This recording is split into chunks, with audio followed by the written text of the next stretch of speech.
Za vikend sam sa prijateljem posjetio mali sajam satova koji se održavao po prvi put u belgijskom gradu Mechelenu. Nismo znali šta možemo da očekujemo pa se nismo baš dobro ni pripremili. Ono što smo vidjeli je široka ponuda satova, delova, kajševa i narukvica. Cijene bukvalno od 5 eura pa do 30.000 za prestižne modele Rolexa.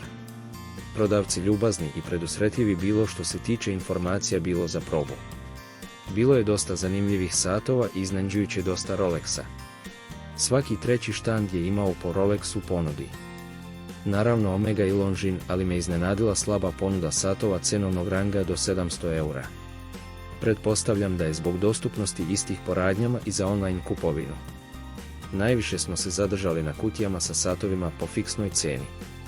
Tako su bile kutije od 15 do 75 eura.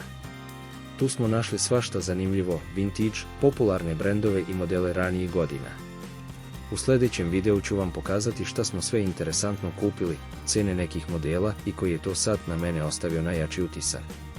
Zato zapratite i lajkujte Sat i stil.